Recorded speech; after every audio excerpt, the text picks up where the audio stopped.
Buenos días. Wow, ¿cómo se oye? Nada, lo primero que tengo que decir es que estoy encantado de estar aquí, la verdad, que yo soy de aquí, de Salamanca, así que una maravilla estar en casa, la verdad. Agradezco a Felupus que lo haya hecho aquí. Y lo hablaba ayer con mi familia, que bueno, yo estudié la carrera aquí, mi hermana también, y mi mujer también, y mi padre también. Y el único que ha visto Fonseca es mi padre, porque mi padre sí que estudió la carrera en Fonseca. Y gracias a Felupus y a compañeros de aquí, doctor Chamorro, he visto un poquito de Fonseca, yo también, así que me llevo un recuerdo brutal. Ha tenido que venir Felupus para que yo pueda haber visto Fonseca. Bueno, pues yo vengo a hablar de la afectación articular en el lupus, que sabéis que junto con la piel, que es lo que acabamos de ver, son las más prevalentes. Conflicto de intereses. Este va a ser un poquito el esquema. Vamos a ver las definiciones, qué patrones articulares hay y una pequeña introducción para ver si las escalas que tenemos actualmente evalúan bien la afectación articular en el lupus. Nos vamos a pasar rápidamente a las técnicas de imagen del aparato locomotor. Es una línea de investigación que tenemos abierta en el servicio desde hace muchos años y estoy contento de poder enseñárosla.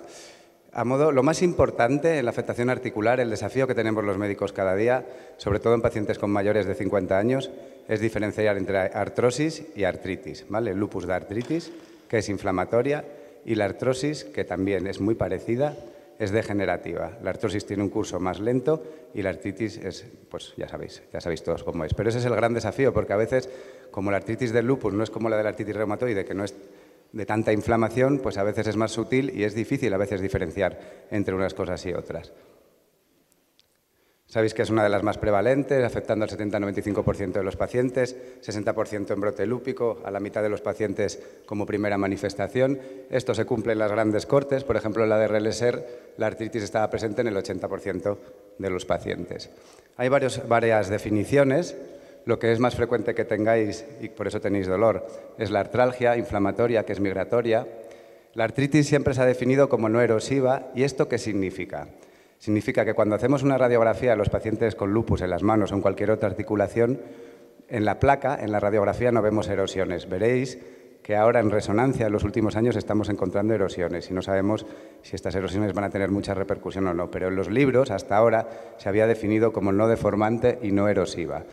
Cuando encontramos unas manos en lupus, como las de la artritis reumatoide, con desviación cubital, cuello de cisne, etc., y hacemos una radiografía y no hay erosiones, es una artropatía de Yakuz, que algunos de ustedes probablemente la tengan. Y cuando ya hacemos una radiografía y vemos que hay pequeñas erosiones, ahora veremos lo que es una erosión en alguna foto, ya tenemos que sospechar que sea un solapamiento entre la artritis reumatoide y el lupus. Esto se llama rupus o lupar, según diferentes autores. A nivel osteomuscular hay otras afecciones muy interesantes y muy prevalentes también de evaluar y de investigar, como pueden ser la miositis, la fibromialgia, la osteoporosis o la osteonecrosis, pero hoy no nos vamos a centrar en eso y nos vamos a centrar nada más en la articulación. Estos son erosiones y esto es lo que no deberíamos encontrar en pacientes con artritis lúpica pura. Veis aquí, es una disrupción de la cortical. Y esto es típico de la artritis reumatoide. Y si esto lo viéramos en lupus, tendríamos que sospechar que hay un solapamiento con la artritis reumatoide. Vamos con las definiciones. Lo que más tenéis es la artralgia, que es dolor sin inflamación, causante de esta rigidez, de esta astenia, de esta rigidez matutina. Luego tenemos a la artritis, que es la inflamación, calor, rubor, inflamación. O sea, cuando te duele y no está inflamado es artralgia y cuando te duele y está inflamado es artritis. Y ya introducimos un concepto que es puramente de técnicas de imagen, que veréis que es muy importante en el lupus porque es una de las patologías que más sinovitis subclínica da. ¿Y qué es la sinovitis subclínica? Pues ahora mismo, si cogiéramos un ecógrafo, a todos ustedes que no tuvieran dolor en las articulaciones, si lo pusiéramos encima, veríamos que hasta el 30% de los pacientes tienen esta sinovitis subclínica, que son pacientes que no tienen dolor ni inflamación, pero que a poner el ecógrafo hay alteraciones ecográficas y hay una inflamación subclínica que el médico no puede observar. Que yo creo que esto tiene mucha repercusión y veréis que hay muchas investigaciones sobre eso y que probablemente sea la causante de esta rigidez, de este cansancio también, que es muy difícil de evaluar y de tratar. Son importantes la artralgia y la artritis porque son las únicas definidas en los criterios, pero la artralgia no está muy bien definida en los criterios porque hablamos de tenderness y tenderness es dolor a la presión, no es del todo artralgia. Pero luego en la práctica clínica es verdad que vemos fenotipos articulares de lupus que son graves, erosivos, deformantes, incluso afectación de tendón. En el lupus la afectación de tendón, como veréis a continuación, es súper importante, la tenosinovitis. Y de esto se dio cuenta Van Gogh ya en el año 98 y es la única definición de artritis clínica que tenemos. Todavía no hemos hecho ninguna más. Y él hablaba de la mano lupus, la que hemos descrito con erosiones y parecida a la artritis reumatoide, que es el fenotipo erosivo, la mano lupus, que es la de la artropatía de Yacut, y el fenotipo deformante leve. Pero ya no tenemos más definiciones desde el 98, imaginaos. En cuanto al lupus, nosotros hemos podido publicar en Cataluña todos los lupus de Cataluña, gracias al impulso del doctor Gómez Puerta. Lo publicamos con Peter Schur, que es el que definió el lupus. Y siempre se ha dicho que el lupus es más articular que menos sistémico, pero ojo, que en nuestro estudio vimos que tenían las mismas manifestaciones sistémicas que los lupus puros. Es verdad que lo que tenían menos era nefritis. Lo que yo quiero decir es que si tienes un lupus, ojo, que no solo va a ser articular, también pueden venir manifestaciones sistémicas. Esto es un concepto que está en boga ahora, estos son artículos de ahora recientes sobre cómo es la artropatía del lupus, si es erosiva o no, y en esto estamos estudiando mucho. Y por último, hablar del tendón, que el tendón es muy importante. Veréis ahora en las series de eco y de resonancia que los porcentajes de tenosinovitis a veces son mayores que los de la propia artritis. Antiguamente había mucha rotura tendinosa, yo creo que por los corticoides, ahora con las nuevas terapias estamos menos viendo roturas tendinosas, pero la tenosinovitis es muy importante en el lupus. En cuanto al daño acumulado, en general siempre no se ha evaluado, nunca se había estudiado tanto si el daño articular daba daño acumulado a la enfermedad. Y, por ejemplo, en grandes cortes vemos que el clúster 2, que era osteomuscular, pues se asoció a lo largo del seguimiento de los pacientes a mayor mortalidad. O sea que, ojo, que la afectación articular otorga daño acumulado irreversible a nuestros pacientes. Y vamos a ver ahora si está bien definida en las escalas y si evaluamos bien la artritis clínica y la subclínica. Ya os digo que no, de antemano, y por eso estamos trabajando en ello. Mirad, por ejemplo, en este trabajo de Ozbeck y colaboradores, vieron que los pacientes que tenían artritis y lupus, de ellos, de los que tenían artritis, solo el 27% de ellos habían diagnosticado de lupus a los 3 años del seguimiento. Y eso quiere decir que no evaluamos bien a la articulación en el lupus. Sin embargo, lo que dicen los autores es que cuando debutan los pacientes o debutáis con manifestaciones más típicas como el eritema malar o la pleuritis, pues el diagnóstico se hace mucho antes. O sea, hay una gran necesidad de evaluar bien la articulación en el lupus todavía. O sea, que podemos decir que la sinovitis clínica no la evaluamos bien a día de hoy. Pero es que lo más gordo, y es lo que os decía en la introducción, es que la sinovitis subclínica tampoco la evaluamos bien porque no se ve. Pero en los trabajos de Guillén Astete, con una gran corte de pacientes, lo que os decía, él ha puesto el ecógrafo a todos sus pacientes y el 30% de los que no tenían dolor ni inflamación tenían sinovitis subclínica. O sea, en resumen, se nos escapa la sinovitis clínica, no evaluamos bien la sinovitis subclínica.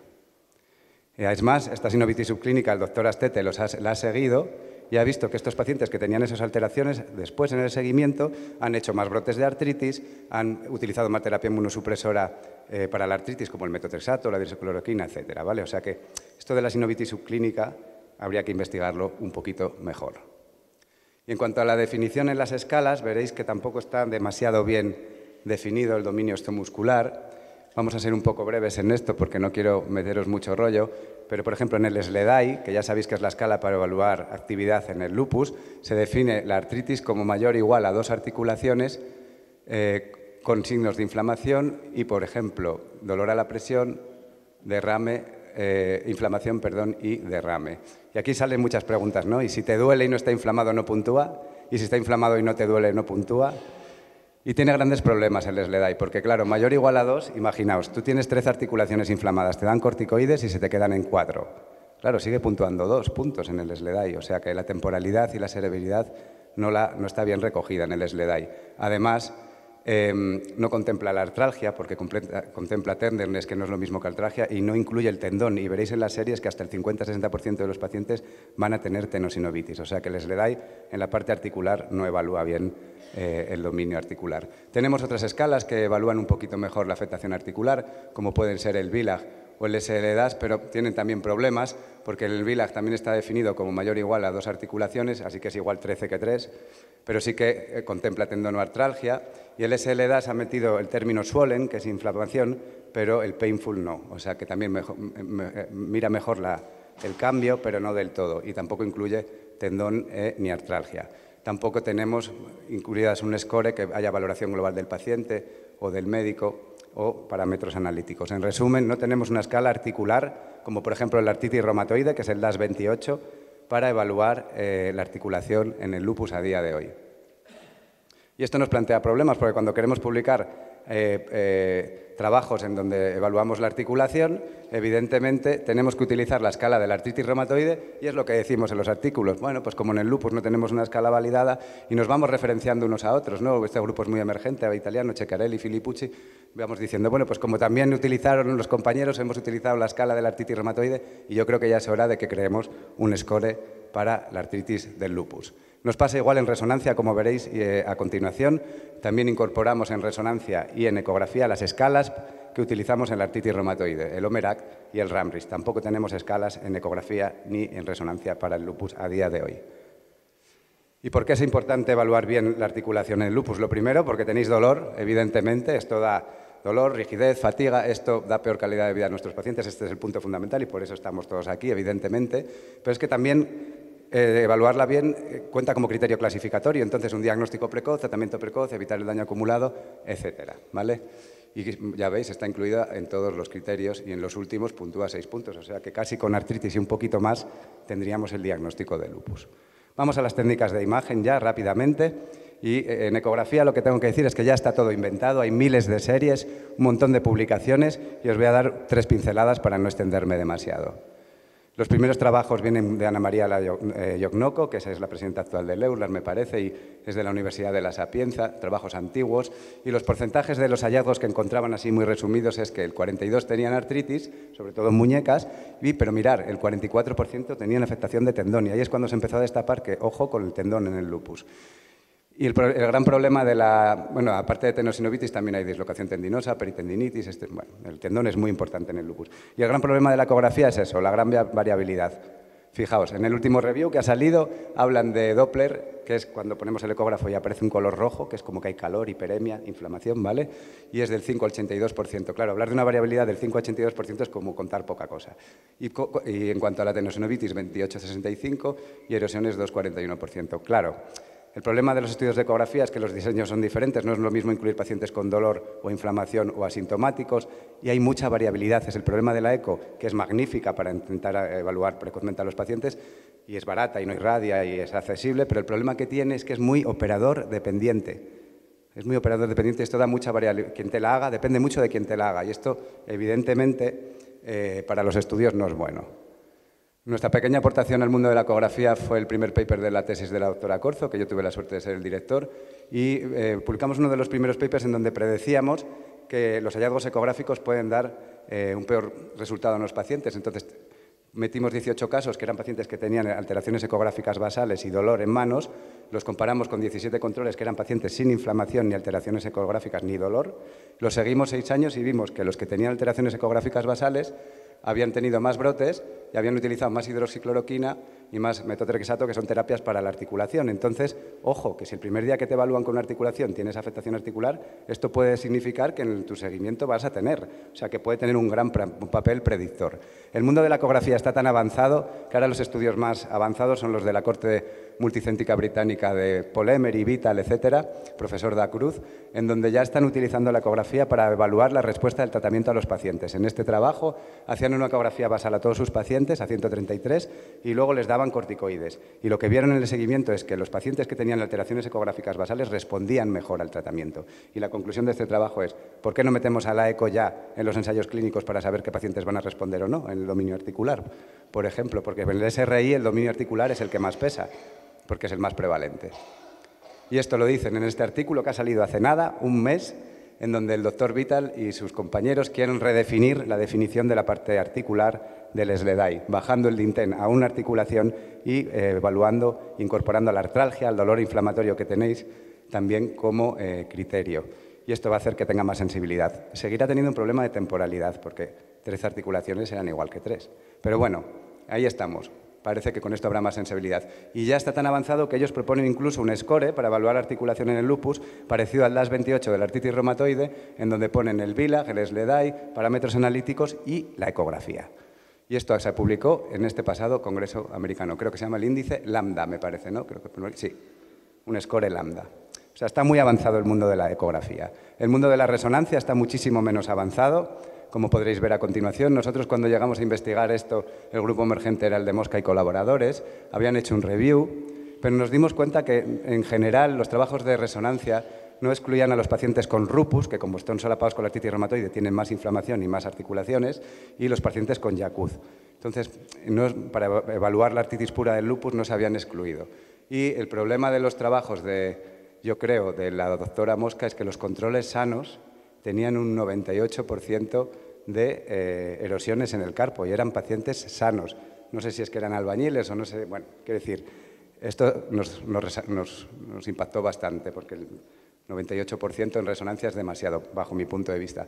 Pero hay muy pocas resonancias hechas. Es un campo a investigar muy, muy interesante porque, fijaos, desde el año 73, que aparece la primera resonancia médica, hasta los años siguientes solo hay 7 trabajos y si hacemos así una estimación podemos decir que solo se han hecho 328 resonancias en 3,41 millones de pacientes con lupus, así a grosso modo. Solo se han hecho resonancias articulares al 0,0096% de los pacientes con lupus. Yo creo que esto hay que cambiarlo. Es cara, evidentemente, pero nos da muchísima información. Actualmente es el gold estándar. Voy a hacer un pequeño resumen para no extenderme demasiado de los 7 trabajos. Es la tesis de la doctora Corzo, que la podéis encontrar en Internet. Y vamos a ampliar esta tabla, que no se ve nada. Los primeros trabajos, como he dicho, metían pacientes con artritis, o sea, asintomáticos, y no excluyeron a pacientes con artropatía de Yacuz ni lupus. Por lo tanto, los porcentajes de sinovitis y erosiones pues eran muy altos. En algunos trabajos utilizaban el RAMRIS que hemos dicho, que es el score de artritis reumatoide, en otros definiciones propias, en algunos los comparaban con controles sanos y en otros los comparaban con pacientes con artritis, pero como hemos dicho, al no excluir pacientes con lupus ni artropatía de Yacuz, fijaos, 100% de sinovitis y un porcentaje de erosiones pues muy altos. Los siguientes trabajos más representativos son los de la corte de la doctora Mosca. Ellos sí que utilizan el RAMRIS sin contraste y además evalúan la artritis en la mano no dominante porque se sabe que la sobrecarga puede hacer que haya más inflamación. Y el problema que tuvieron es que ellos no le ponían contraste a los pacientes y no nos han podido dar porcentajes ni de sinovitis ni de tenosinovitis. Los porcentajes de erosiones, como os he dicho, para mi gusto son demasiado amplios y a posterior sí que ya publicamos el nuestro. Copiamos de hacerlo en la mano no dominante al grupo de PISA. Y nosotros hicimos 3 grupos de pacientes. Pacientes con inflamación, el grupo artritis, pacientes con artralgia, el grupo de sinovitis subclínica, que le llamamos no inflamación, no dolor, y lo comparamos contra 24 controles sanos. Utilizamos mano no dominante, ampliamos el RAMRIS a interfalángicas proximales, porque solo llega hasta las metacarpofalángicas, y fue la primera vez que se ha definido a nivel mundial el score de tenosinovitis, la peritendinitis.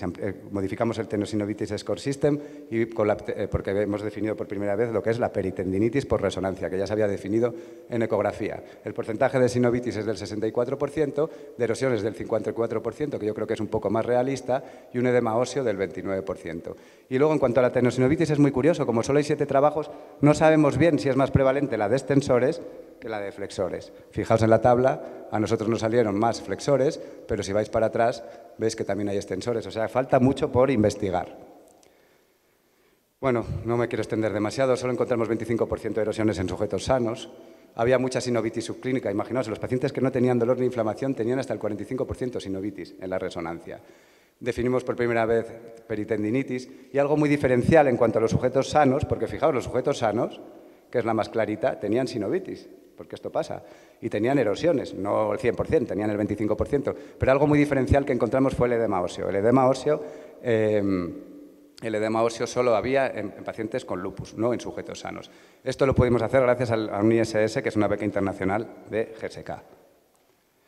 En el segundo trabajo de la tesis de la doctora Corzo, lo que evaluamos fue si esto afectaba la calidad de vida y observamos que los pacientes que tenían alteraciones en la resonancia tenían peor calidad de vida. Tenían más dolor, tenían más cansancio y tenían peor calidad de vida. Y bueno, esto es una lectura que os recomiendo, que acaba de hacer la doctora Corzo con el grupo de Walter Grassi, Filippucci y Di Matteo, si os interesa. Y ya termino, y esto es una nueva técnica que estamos haciendo en el Hospital del Mar, así a nivel bastante revolucionario a nivel mundial. Esto es el FibroScan, ¿vale?